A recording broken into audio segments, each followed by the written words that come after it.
Hey, leaders, welcome back. As you know, I get to have the most incredible conversations on this show with leaders who are really walking the talk, embodying this new paradigm of doing business. And I'm coming to you on the other side of this conversation with our guest today, Gerardo Segat. And I am just absolutely filled on a soul level with hope, love, vision for what the future can hold for us if we are able to show up in our authenticity and our vulnerability. There's a whole different set of outcomes or consequences that naturally or organically come when we lead from this place. Gerardo is really on a mission to humanize leadership, and he has this incredible way of going first when it comes to modeling vulnerability in safe spaces that he's helping to curate for other leaders, effectively inviting them into their own authenticity and vulnerability, inviting them to embody these skill sets that are more human based or more emotion based, these skill sets that are not going to go away even as tech radically transforms our culture and our world. We're going to need leaders who are connected to their human sentience and to their humanity. Gerardo is really on a mission to help leaders uncover exactly that. In today's episode, Gerardo shares some amazing real world examples, as well as some frameworks to really help us. We explore topics like overcoming our fear as leaders, and Gerardo shares the top 4 fears that when working with leaders from around the globe, he has noticed that their fears really boil down to these 4 fears. And he shares what's possible on the other side of moving through. He also helps to paint the picture of what becomes possible in our lives and our companies and teams when we live from a place of radical positivity, radical humanity, and radical clarity. Inside the episode, we'll get into what he really means by each of these with some practical tips and examples for how we can ground these into our own day-to-day practices. What I absolutely love about this conversation with Gerardo is that it acknowledges that leadership is often an inner journey, first and foremost. Goals that we set for ourselves as leaders are not something that exists just out there, these things that we chase. There is a deep sense of purpose and values-based goals that exist in each and every one of us that is unique. And if we can uncover these, so much becomes possible in the ripple effect of the impact that we then have. Gerardo also understands that leaders are often faced with the impossible task of navigating the old paradigm that is very rooted in fear, in control, in some of the false beliefs that leaders are supposed to have all the answers or know it all. And there's a level of isolation that can happen, a level of loneliness that can happen when we are leading on an island or leading from the top of a hierarchy with no one to really lean on and be vulnerable with, no one to really share what it is that we're going through, because we have to hold this illusion of having it all figured out. We have to wear these masks as leaders. But what happens if we as leaders are models for taking off this mask and stepping into a new, authentic, humanized version of leadership and of work? That is what we get into inside today's conversation. It was honestly so nourishing on a soul level, as I mentioned, on a heart level. And I think you'll really feel in your bodies the difference between the paradigm of leadership that Gerardo is painting a picture of versus the template of leadership that we have traditionally been sold in these more fear-based organizations rooted in scarcity, rooted in hyper individualism, all these things that we see playing out at a global scale and are leading us towards a future that feels unsustainable. Gerardo has a different model and gives some practical ways to understand when you're in that model instead of the old paradigm. So again, I can't wait to get into this conversation. I know you're going to take so much out of it. Let's dive in. Gerardo, thank you so much for being here and welcome to the Living Leaders podcast. I know we have a lot to potentially get into today, just given your experience and how you're thinking about humanizing work and bringing more authenticity into leadership. And so thank you for being here and going on this journey together today. Hi, Nicole. Thank you for inviting me to your podcast. My pleasure. Gerardo, I think given your vast experience with entrepreneurship, being a chairman, being a CEO, I mean, you've sort of seen leadership from all different vantage points and many different scales of business and of impact. So I think where I'd love to start today, learning about your leadership journey and how your definition of leadership or success has evolved over time. I think we have to go back in the past. Well, I come from, I'm kind of one of those guys who has taken a direction that did not belong to me because of life events. I lost my dad when I was 6 and my mom when I was 15. So didn't have any money. Study at university, was paying off my study by organizing parties in clubs, etc. So that somehow built within myself an idea of success that was very much based on outer elements. So, I had in my blood being an entrepreneur because my dad was an entrepreneur. And so the idea of a successful entrepreneur to me looked like, big group, lots of people, lots of offices, lots of money, lots of these external signs. So that is the direction I took. And then what happened is that once I got there, I actually had this strange feeling. Said, okay, and what's next? First question. And second, also, I was standing in that position and saying, "Wow, but this is not so funny. This is not so meaningful. This is not so fulfilling." And to be honest, I was very lucky I reached that position because I guess maybe by now, if I didn't, I would still be, pursuing that. But when I got there, I had this kind of feeling. So that somehow, at that time, I actually decided. I said, okay, I'm gonna get rid of all this. Okay, and so I'm gonna exit my business. I started a small business myself, a secretary in a service office, and it became a 400 people operation with 10 offices around the world, etc., etc. So I sold back, exited my business, sold it back to my partners, and I didn't know, to be honest, what I was going to do. So it was a kind of a leap in the dark, and then gradually, little by little, then it went into a completely different direction. So I liked coaching, and I requalified as a coach. All these gradually, even taking that direction, meant looking inside.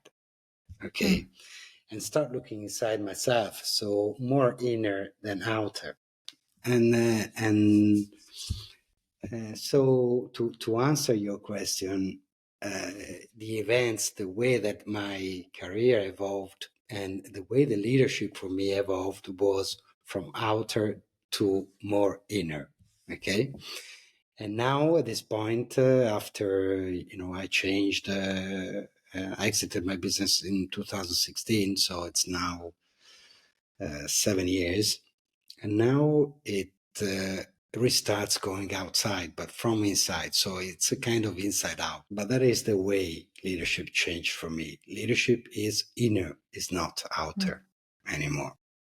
I love the recognition of that shift. And I'm reminded of this book. I think it's called The Second Mountain, it introduces this concept of climbing the first mountain of success and getting to the top. And we do this through all the conventional means necessary and the traditional definitions of success that we've sort of been enculturated into through our culture, through our context, through our upbringing, anything like this. And that actually getting to the top of that gives us this vantage point of, huh, there is actually something missing. This is more hollow than I would have thought. Getting there is not actually getting there in the sense of how we might want to feel. And so I really resonate with your story of getting through some of that more traditional success, climbing to the top, so to speak, and then kind of seeing, wait a minute, there's got to be something more here. And then being faced with that choice to take a big leap of faith. And I love that you went for it and that you made the change, because I think not everyone does.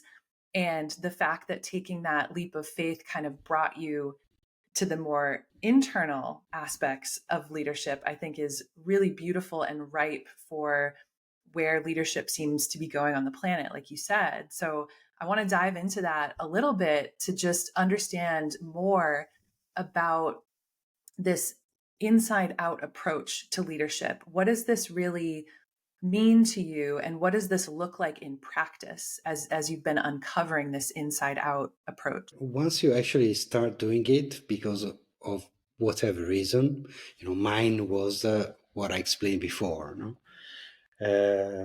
But somehow you start gradually smelling it, and it's like eating a nice plate of pasta or a bad plate of pasta, So you start, the taste, the smell of it is much nicer. Okay. And therefore this invites you to discover more, eat more, and etc. No? I think bottom line, what I think is crucial is actually to have objectives that are inner and not only outer. Okay. Either to have only inner objective or to have inner and outer objectives. Okay. By the way, the outer objectives that you may want, from my experience, are simply outcomes of what you do inside of you. No?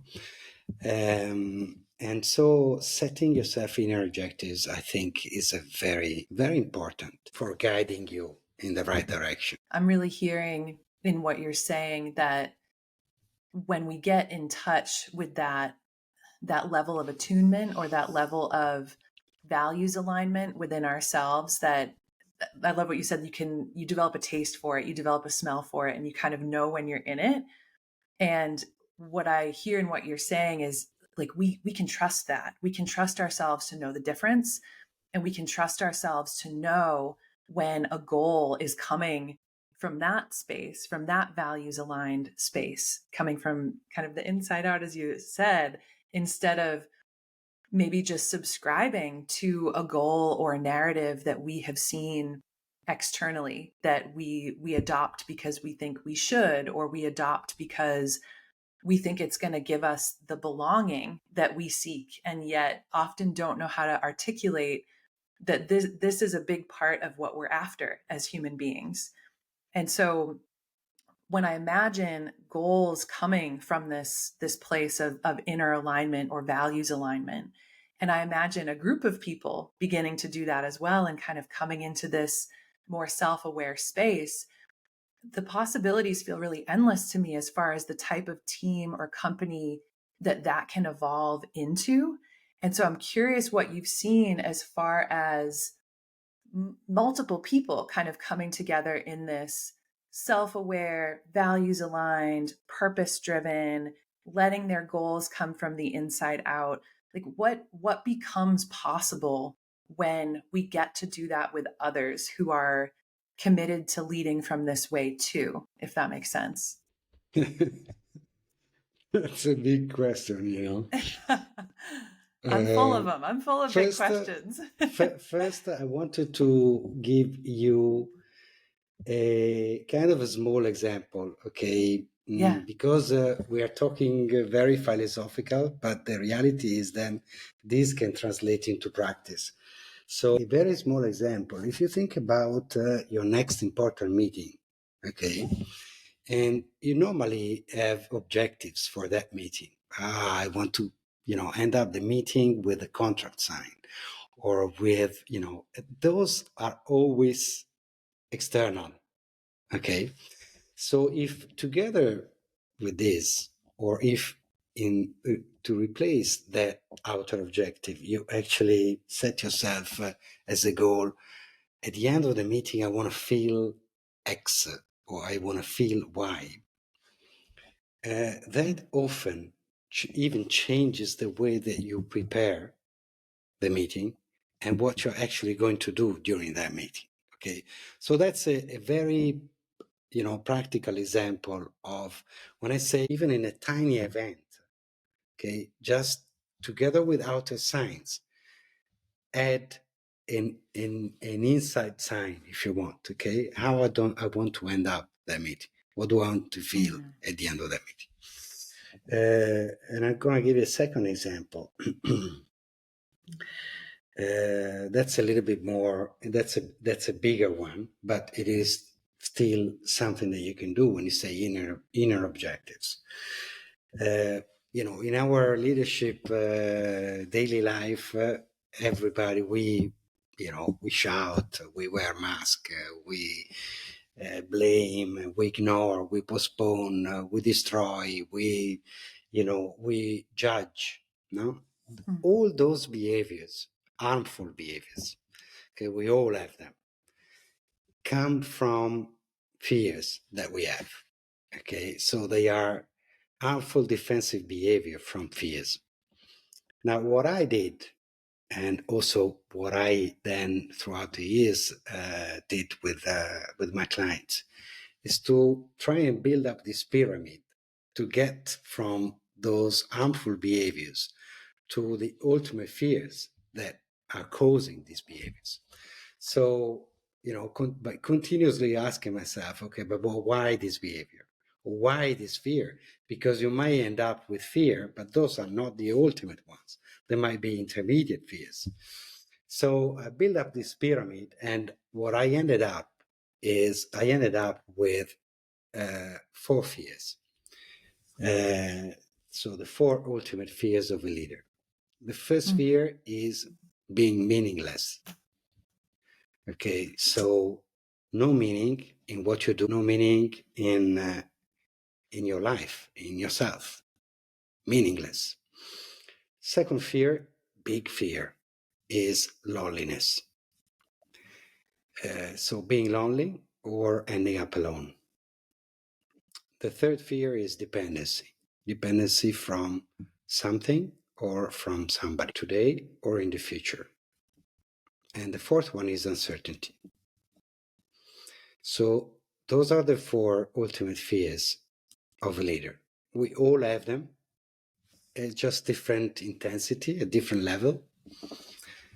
Okay, so now,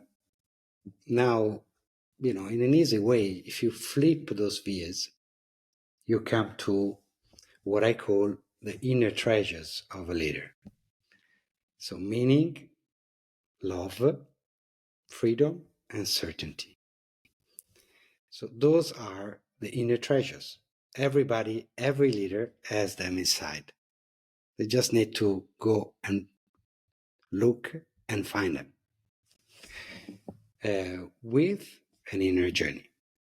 So that's another example. So myself today, I set myself, my objectives are meaning, love, freedom, certainty. When I you love set that. yourself this kind of inner objective, the decisions you take, what you do, how you see things changes completely. Yeah, Okay. absolutely. So this is to give your audience a practical example what to do. So what they can do is actually build this pyramid yourself and get to those ultimate fears, flip them, and then you see what kind of inner objectives you can have. To answer Amazing. your question about what can happen, I think lots happens individually, okay, and therefore lots can happen in any community where the individual is a part of. Individually, I can tell you probably the 2 very strong things, consequences, effects. 3, I think. One is radical positivity. So when your life is, when you are authentic, when you are vulnerable, when have deep authenticity, when you have a purpose in life, what happens is that you always look at the positive side of things, always. And if you see a person that is like that, it's a clear sign that there's something inside, deeply authentic, human connection, purpose, etc. Even the most negative, even the most negative. The second is radical humanity. So all those human skills that we call soft skills, that in reality, I don't know why we call soft, because they are human. Empathy, gratitude, you name everything, very strong in the person. And the third one, which is the one that I personally like the most, is radical clarity. So, we talk about intuition, something inside. So, and somehow they say, okay, go and listen to your intuition and act according to your intuition. No? Somehow it's like an inner voice, if you want. That is, there is sometimes distance, or there is fog, call it the way you want, inside you can't see, and you hear a little voice saying you something, okay? That is yourself, your inner, okay? That is your inner human being telling you things, okay? So you say, okay, follow that. So intuition exists because there is no connection with a inner human being. We call it intuition. The reality is when there is connection, it turns into clarity. So people who are deeply connected, people who are authentic, people who are vulnerable, people who have a purpose in their life, they have this radical clarity. Now, what the consequence of radical clarity is that with radical clarity, you create magical spaces. Okay, so the leader who has radical clarity creates magical spaces. Those are, I don't know, win-win scenarios. So in any kind of situation they go, a difficult negotiation, management in the company, they create win-win scenarios. Okay, and they're able to see and spot what is the win-win scenario. That is always there. Sometimes we don't see it, but if we have this radical clarity, then we're able to spot immediately. The second type I've seen is impossible to possible.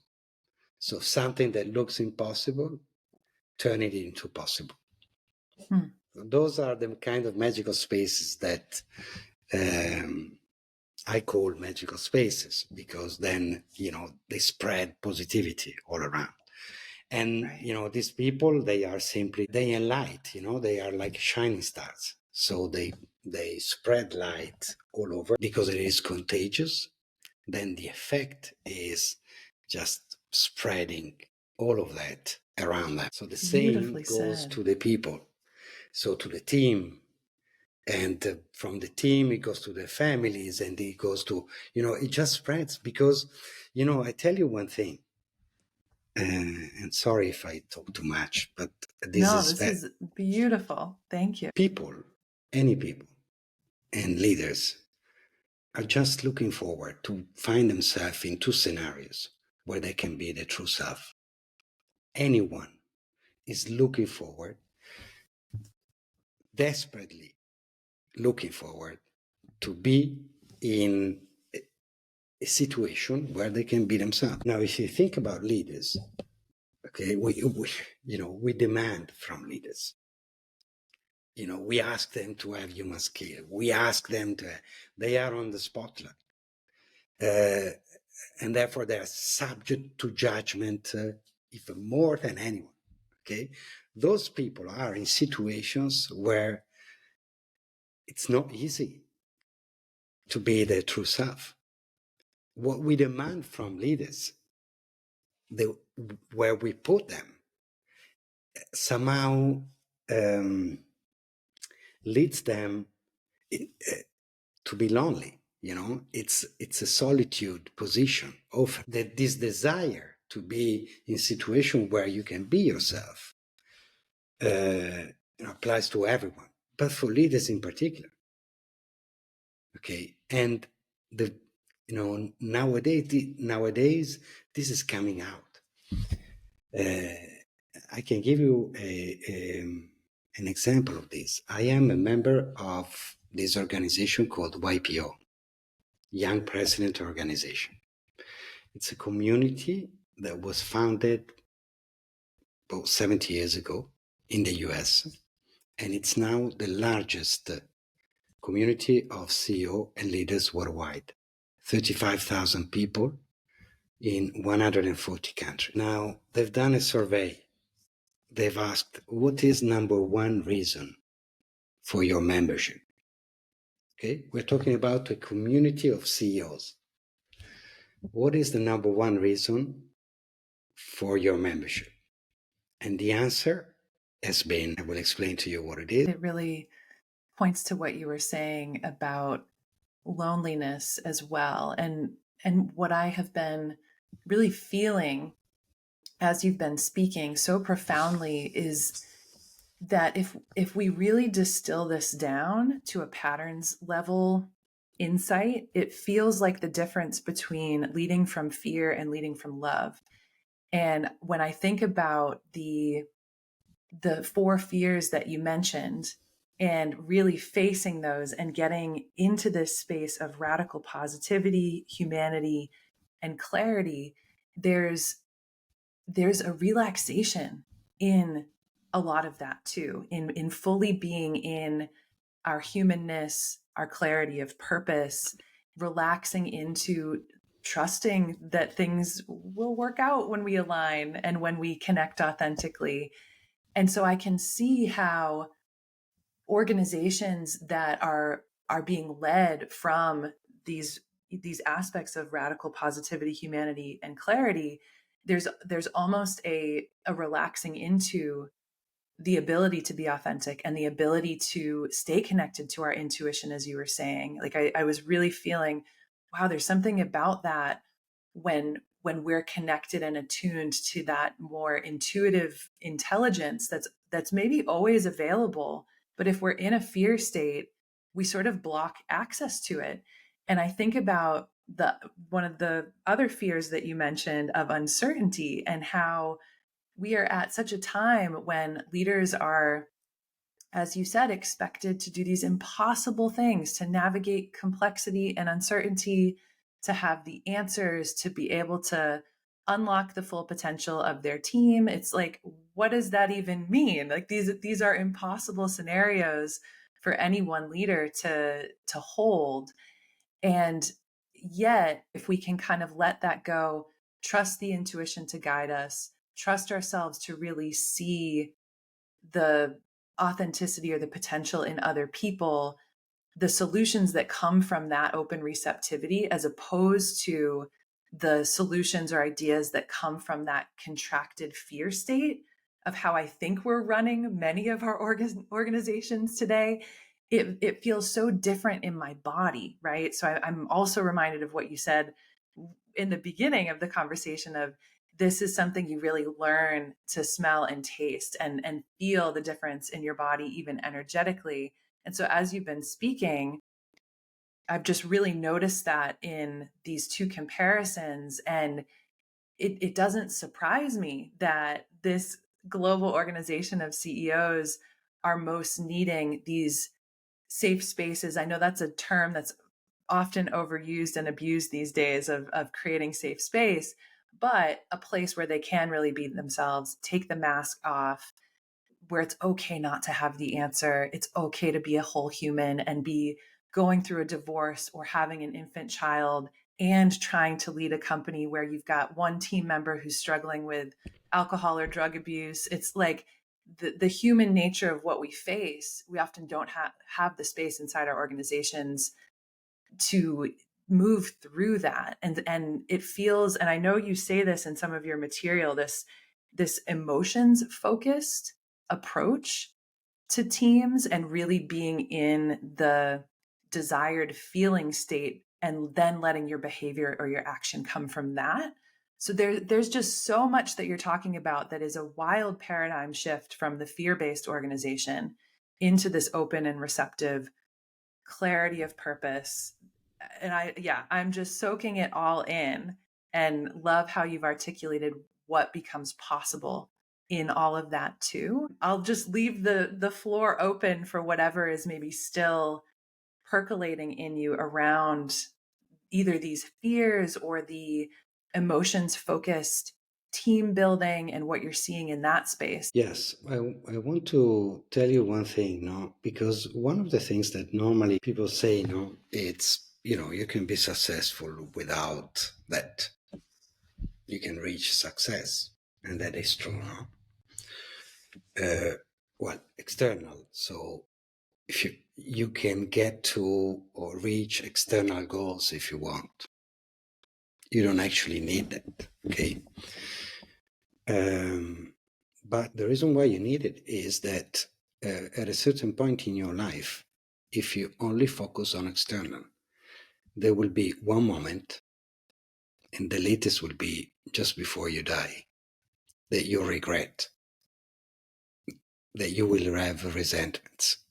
Okay, so if you know, taking care of your inner, looking your inner, knowing, being conscious, etc., allows you to avoid that at a certain point in life, whatever your life events are. Number two is, do you know what you're missing if you actually add that? Okay, and I'm going to give you an example. There is a beautiful book that I recommend to you and your audience called The Art of Business. And it is written by a guy called Hubert Joly. He's a French guy, but who about 10 years ago was called as CEO of an American group, Best Buy, a large consumer electronics. The book talks about this story, okay, and I recommend it because it has a lot of practical examples. And it tells the story of this guy who was called to become the CEO of Best Buy. At the time, Best Buy was almost bankrupt. So what he did, he came in and placed human connection and purpose at the center of the business. What happened is, after a few years, the stock price multiplied by 11. It is one of the most taught cases taught in business schools, one of the most famous turnaround in business history. Okay, so it's not that it is nice. Okay, it is nice, and it also reflects on external signs. So we don't forget the outcomes, but the outcomes are a simple consequence. Okay, but they're there. And, you may think, oh, yes, I can reach success. But the question is, what are you able to reach? What would you be able to reach if you looked inside and had a kind of inside out life, etc., etc., etc. Okay? I can tell you my example. Look outside, became a successful entrepreneur, build up a group, 400 people, 10 offices around the world, etc., etc., etc. Okay, impacted 400 people. Today, I created a show which is called Out as Humans that is featured at World Leader Convention. Okay, and that aims at creating that safe space that you talked before for leaders to open up, to be vulnerable, take out their mask, etc., etc. So impact the world. Okay, so the change that happened to me by going inner is impact 400 people? Yes, maybe I could have done, little acquisitions here, there, become more, thousands. Imagine thousands of people impact the world in the other way. That's my experience. Yeah, that's really a shift away from chasing goals externally as well and letting it sort of be the byproduct of how we live and who we become, letting it be the consequence, as you say. And I think flipping the sequence feels really critical. It's not you chase this, you get it, and then you become better or more successful or a more holistic person. It's not if this, then I become that. It's flipping that equation or flipping that sequence and saying, no, let me become that first and really get to know my purpose and how I want to show up in this world, how I want to feel, and then let everything else sort of be a byproduct of that. And as you said in the beginning, I just imagine the ripple effect of that type of impact as well as we impact our employees or our teammates, and that ripples out to their families and their communities and beyond. And that to me feels much more like an ecosystem or just a system that is built on love, generosity, reciprocity. You talked a lot about mutualism earlier as well. And I can see all of those quote unquote symptoms, if you will, of that sort of way of being becoming possible. And I don't think that those things are possible. These more purpose-centered organizations like you gave in this example with Best Buy, I don't know that those types of outcomes are possible in the model that we've been operating in. And so I also want to ask the question, because there can be so much attachment to our own fears. There it can feel so real in our minds, right? So how can we let go of the old way of doing things without fear and really kind of trust this inside out approach for anyone who's afraid to do that and to kind of take that leap or make that shift? What would you say to them? Well, I think what would I say to them is it's fine, because it's fine that it is like this. I mean, it's normal that it is like this. I mean, I think the first way to approach this is it's fine. Mm, Okay. And the second is it's fine as a starting point. It's not that, but the direction must be a different direction. Now, that direction must be structured in a way that it is gradual. Okay. So, we are all different. People are different. But I'll be honest with you, I've experienced board meetings, I've experienced virtual events with unknown people where people share the most intimate fragilities just after half an hour. mm, Okay. So, yes, the key is to target leaders, because then from leaders, you have a ripple effect downwards. And so the key is to create safe spaces for leaders to change. Okay. And those spaces should be structured in a way where, it is gradual. Okay. And when it is gradual, then people little by little open up. Okay. mm, Sometimes one of the things that I do is to give a speech about vulnerability to boards. Okay. So I go and talk about vulnerability, half an hour, and half an hour, I actually share my deepest fragility. And then I ask them to share theirs. 99% of people share it. Half an hour. Okay. So it's not, your mind, our mind, my mind, your mind is protective. It is yeah. built to protect yourself. Okay. It is created to protect yourself. So it sends your thought, this is impossible. This is risky. This is fearful. I can't.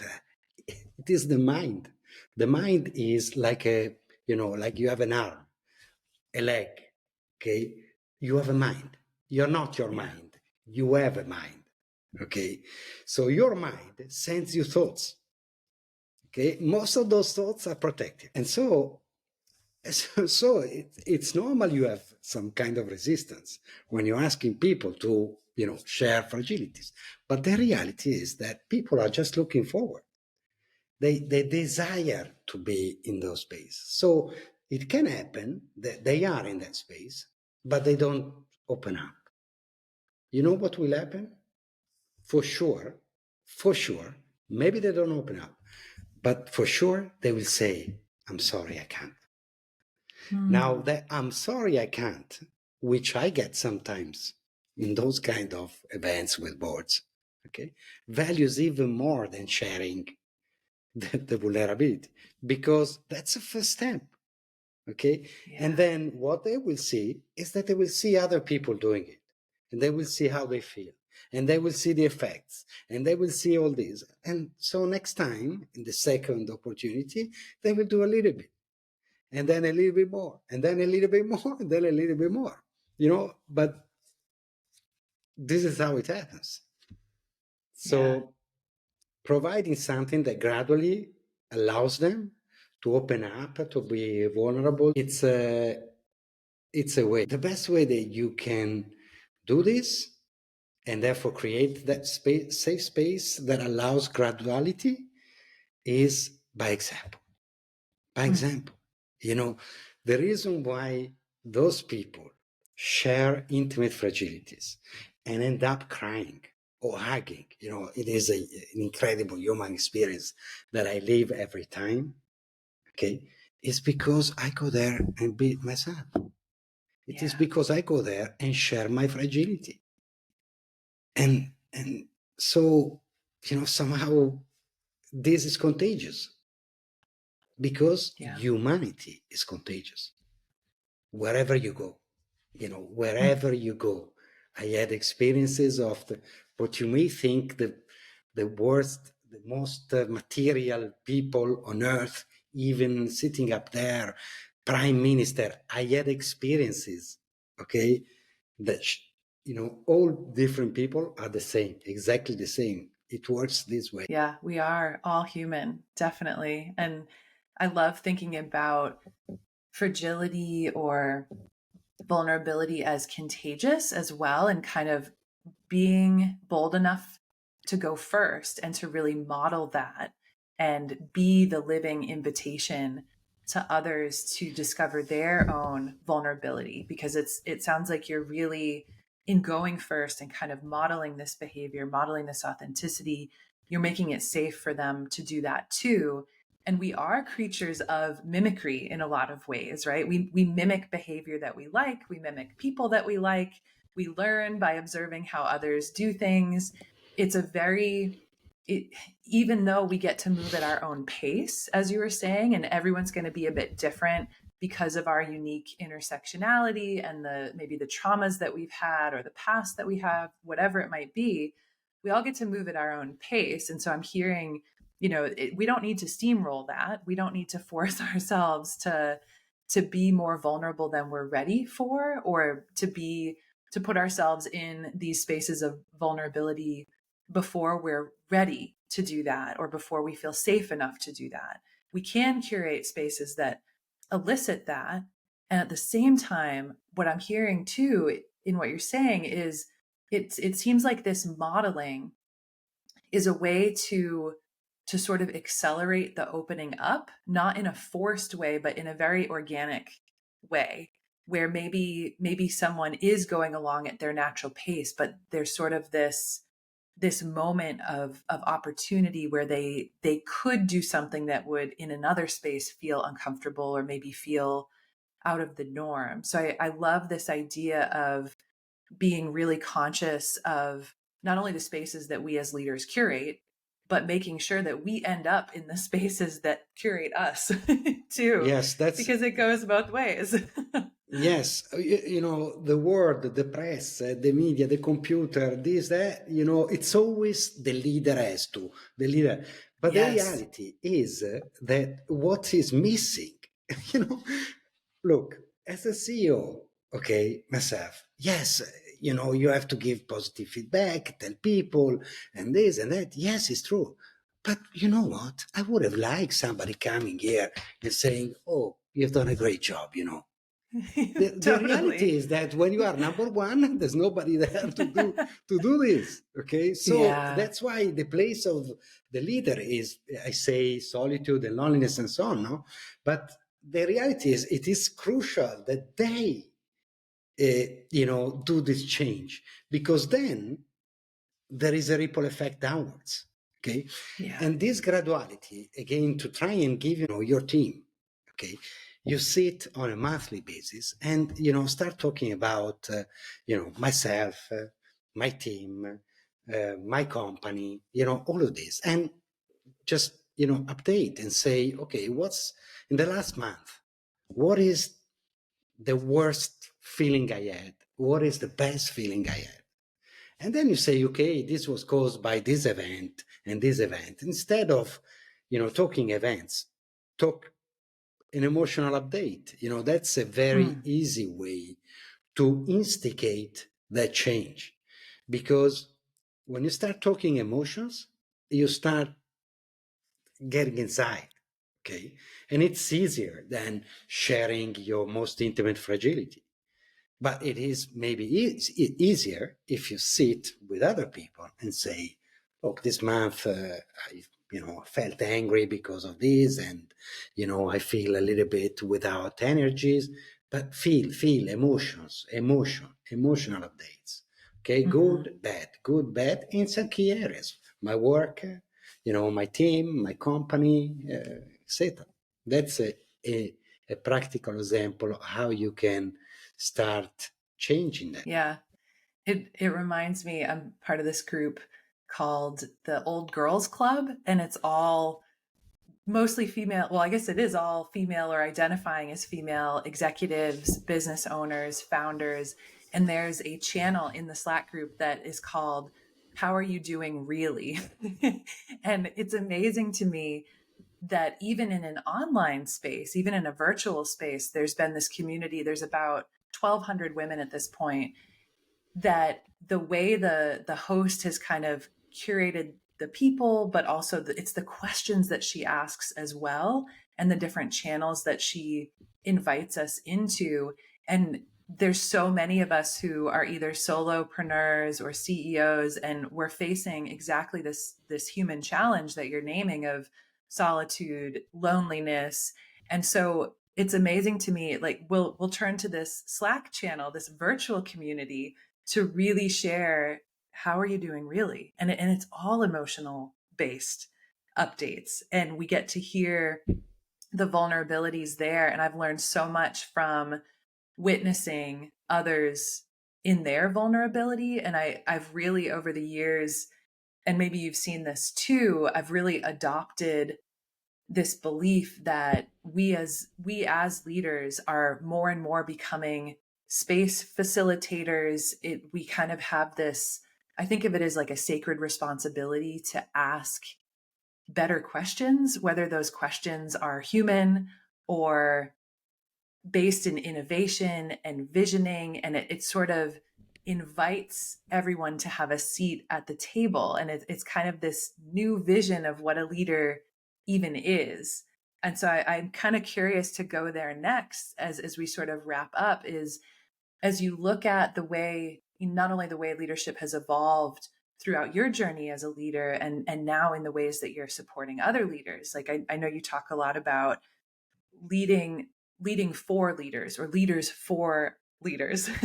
And in the example you gave, we could really see that. When you look ahead to the future and this mix of emerging tech and AI, potentially increased complexity and uncertainty, what do you see the future role of leaders being? And what are some of the most coveted skills that you would hope they have? Well, the more we somehow decide that the direction is tech, so AI, because this is the direction, the less humanity apparently is present, and therefore the more humanity becomes the change-making skill of leaders.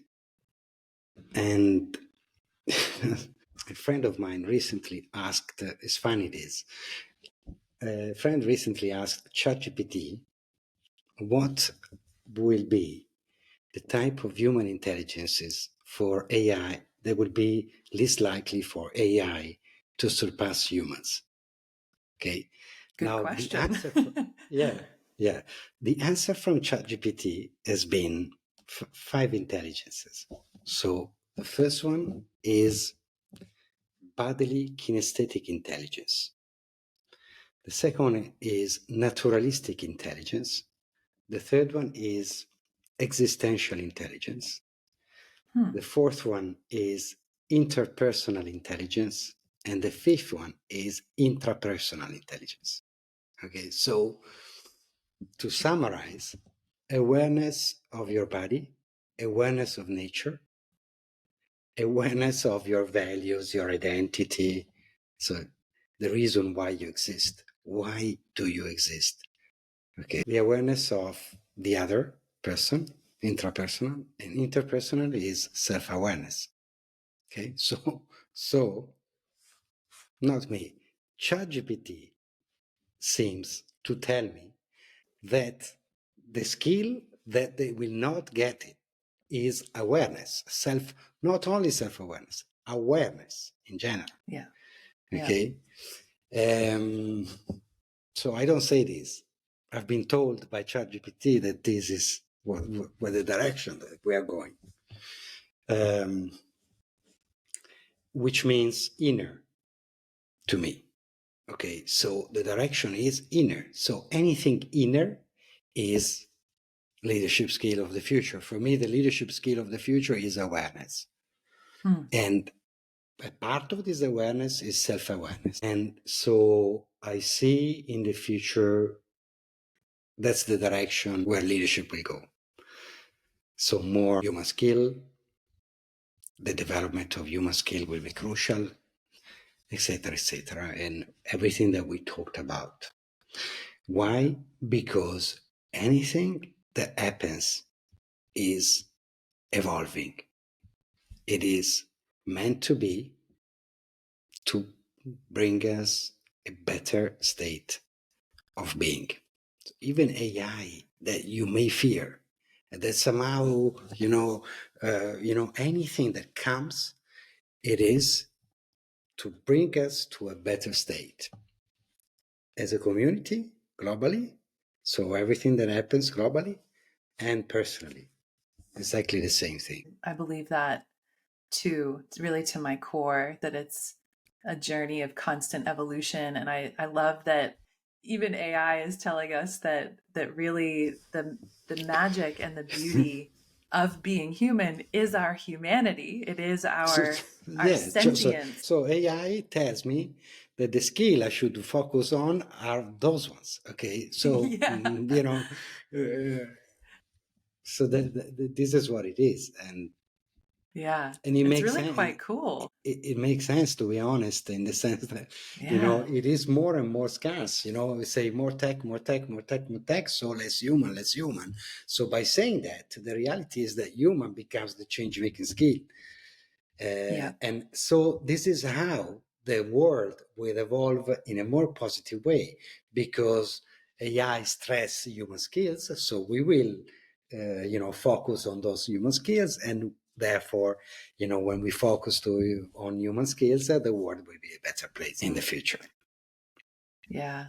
And that the tech really gives us the space to be able to do a lot of that inner work, because I think leaders and really anyone in Western work culture, there's been kind of a scarcity of time and a scarcity of energy if we're operating from burnout or fatigue, and there hasn't been as much space as there seems to be now to really look at these things. And we also have the reflection of these big worldly events that invite us to really reflect on our humanity and how do we want to show up for ourselves and each other, and what needs to actually go into that, what needs to go into my ability, cultivating my very ability to show up to hard things or more human based conversation. And yeah, I think there's so much really beautiful human based self responsibility that we get to have that isn't a burden, but it's an evolutionary opportunity. And so yeah, I've enjoyed this conversation with you so much, and I really share and hold this same vision for the future and evolving into a better space for ourselves. And I guess want to leave listeners with any opportunities, if they've really been resonating with what you're saying, where can they find you, how can they learn more and be in your presence more? Well, it's very easy. They can visit my website, gerardosegat.com. Beautiful. Yes, I love the simplicity of that. it's, Clarity. it's Radical very clarity. it's very easy, yes. And if I can leave your audience with a suggestion coming from the heart, Yeah. is there is a path that is being created for each of us, and it is that path. It is a path that is able to give all the positive and everything that we like. Uh, what we need to do is, unfortunately, we don't have a system of education. We don't have a word that works, that takes us and put us on that path, straight away since the beginning.